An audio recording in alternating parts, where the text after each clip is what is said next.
Hey everyone, I wanted to make sure to kind of go over the expectations for the next 2 weeks, and so I thought I would just put together a movie. So I'm going to take my video off. I'm still not feeling great today.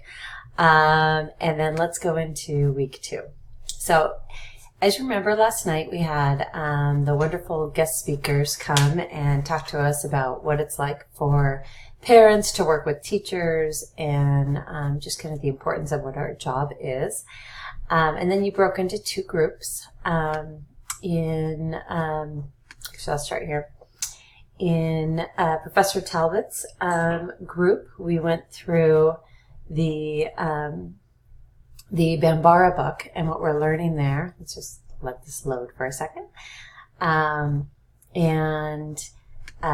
This was really to kind of bring together the information that we had gone over in the syllabus and the expectations, and just also making sure that you really are connecting with the text. So you all know about MTSS, and hopefully you learned a little bit more in the book and also last night when Professor Talbot was talking about examples that go with what we've been learning in the book. The big thing that you're going to need is the destructive, disruptive, and distracting behavior. So I'm going to kind of bounce back and forth so you can see how all of this is connected. But as you can see, slowly, you will be able to see, on our syllabus, we've got the big holistic behavior assessment report. And you're going to be turning in those 5 pieces of it. So when you scroll down in the syllabus, you will actually, after a while, because this is a very long syllabus because we have all those essential pieces in there, you will get to the link that will take you to the holistic behavior assessment report. That's where you find out all the nitty-gritty about how to do each step of this report. So you can see in the first section, which is, so that should actually be 3 weeks because we changed it to give you more time. So in the first 3 weeks, you are doing a review of records. So what you'll be turning in for the review of records is just a narrative, or you can even have these bullet pointed exactly like this, that you can show that you've looked into all these pieces.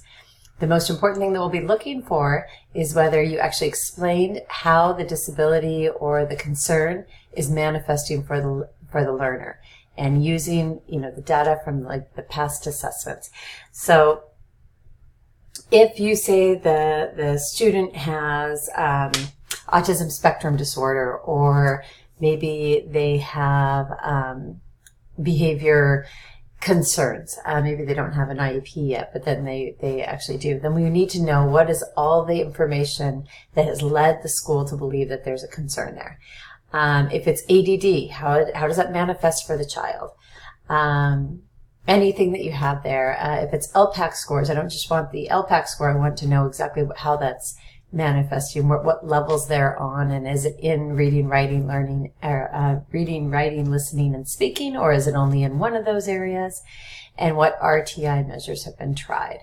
The present levels of performance, same thing. You learned how to do this when we did the assessment report, so it's nothing new, but just really going through the current abilities, grades, attendance, office referrals, incident reports, anything that you can get to just talk about their current level. For the interview, it's twofold. So one, you have the teacher interview where you're just going to summarize the strengths, always start with the strengths, and then the concerns, interventions that have been tried, what worked, what didn't, and then also, making sure or finding out if the student has an incident report. For the family part, you can see that you're going to look at the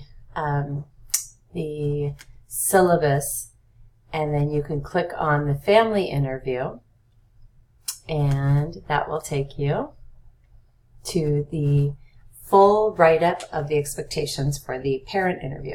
This is what Dr. Kaliamper was going over, and what she was modeling last night during the interview with the family. And then in her class, she went a little bit deeper on how we need to start looking at ourselves, and then and our biases and the things that are going on for us. so that we can really connect and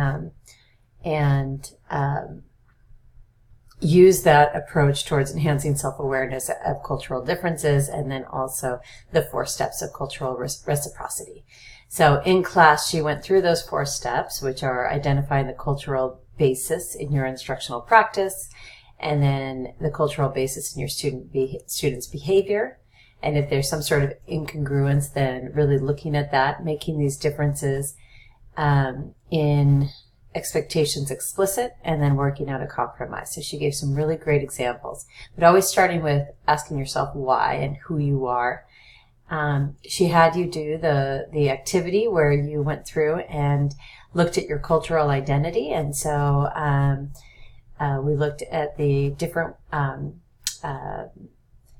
aspects of cultural identity, and then, and how those interact with the dominant culture. And then we went through identifying the cultural assumptions in asking a parent why. So, one of the things that I hope you got out of last night was that if you ask, then oftentimes you can get a lot of really good information, and parents are waiting and wanting to share. Many parents are waiting and wanting to share. So setting up an opportunity for that, you can actually find out a lot about the student and the family, and that can help you understand who they are, and then also where any differences might lie. Now, by explaining your expectations, you provide the parent with social capital, also called cultural capital, or knowledge to understand our mainstream culture and to navigate through it.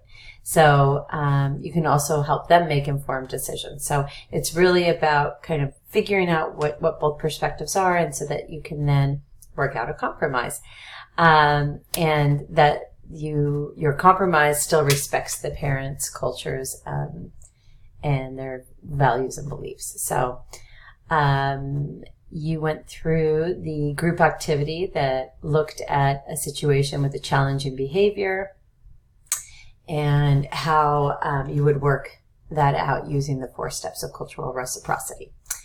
Just looking at the parent interview, you can see that our 2 main goals are to learn the parents' insights about the child's behavior, and then you can go through, and I hope you do, go through and read the specifics of this, and then also learn what it means to the family to have a child with a behavioral or educational challenges or issues. And then also, by analyzing your own biases and your own communication style, then you can become better at working with parents and communicating with parents. So the first part of it is the interview. So this is all on conducting the interview. So as we mentioned last night, you'll start out explaining who you are, what you're doing for this assignment, and that you want to talk to them, the parent, today, and that you'll also be sharing with them at the end of this 8 weeks now, or 6 to 8 weeks, that what you found out and what you learned about the child, and hopefully that you can all grow and you'll see some positive benefit to it. So what Dr. Caliemper has actually done is go through and given you some, notice it says guiding questions. These aren't the exact questions. You're going to change your questions depending on your audience. But you're going to ask open-ended questions. That means that these aren't questions with yes or no, but instead an opportunity for the parents to share with you. Now, because there could be a lot of information here, we'd like you to record this conversation so you can go back and listen later on and also learn from it in that way. So it can be a video recording, it can be from your phone, but having something to go back and listen to, then you are going to be able to reflect at a deeper level. So we have the lead question, would you tell me a little bit about your family as a whole, and then possible prompts that you could also ask them if you needed to continue to ask questions. So then we have, you ask them starting out about their family, then you ask them about their child. So here's an example lead question. Tell me a little bit more about your son or daughter. For example, how would you describe him or her to someone who knew nothing about him or her? And then now that you've created a safe environment and gotten the family to start opening up. Now this is when you weave in some questions about the child's targeted behavior. So this is, we've got some possible prompts here, but, this has been seen at school, have you seen the same thing at home? Or, or is there any, behaviors that you're worried about, or anything that you would like to share with us? What interventions, or what intervention might be an interesting word to use with families. So you could instead say something like, how have you dealt with that behavior at home, and what's worked, what hasn't? Do you have any suggestions for what we can do at school? And then you want to talk to them about their future, and what their hopes, dreams, commitments, intentions are about their child's future. So, we've got a lead question here of, I'm interested to learn how you see your child's future. What do you think will happen? And then there's some other possible prompts. So you're going to write a synopsis of that, and then also a reflection. The synopsis you're going to turn in the with the parent interviews, and you need to have that done before the 25th. So that's going to be one of those 5 documents that you're going to be turning in, half of one of the 5 documents. And here you're just going to write about what you learned. Hopefully when you present out what the family said, it might even elicit some opportunities for conversation within your SST group, so then you can use that as well when you're reflecting and writing up your full parent interview or family interview report. So here is the synopsis, and you will have, you'll go through you can go through and read all of this. I'm not going to read it to you, but you can use subheadings, and please remember this also needs to be an APA. And then you're also going to have a reflection as part of that. That's not due until I believe the 9th of October. So just for the 25th, we'd like you to get your synopsis done. And then after we finish all of the interviews, all the interventions, so all the supports that we're going to give the child, then at the end of this project, you're also going to call the family back, and you're going to let them know the results of this process. And so that they don't just give this information and then it kind of disappears, but then you actually circle back and you let them know how it all worked out. And so we've got the rubric here, so you can see, each part of the scoring. And so if you have any questions, please reach out. So for the 25th, let me just jump back over here. I'm going to scroll down. So for the 25th, you will be doing the review of records, which is a narrative. That should say interviews, the family and the teacher. So you'll have to have like a Word document where you go through and give the narrative for both the teacher interview or school personnel interview and the family interview. The CRSTP, which you guys did those last year, so hopefully that's not too difficult, and you can just upload the PowerPoint. And then the problem identification and decisions. And when you click on that, you can see this is straight out of the Bambara book, and we had you read the section on filling this out. But you're just going to pick 2 to 3 challenging behaviors. You're going to describe the challenging behavior. So what does it look like, sound like? How intense is it? How long has it been a problem? Estimate the frequency and duration. And then you want to label. Is it destructive, disruptive, or distracting? You're going to present this behavior and at your SST meeting. So you're going to make a decision which one you think is the #1 priority. And then also, is a safety plan needed? And so I go back to the PowerPoint and the reading that we did in class, where it goes through all of these pieces. And then the safety plan is if the child is in danger of hurting themselves or others. So hopefully this is helpful.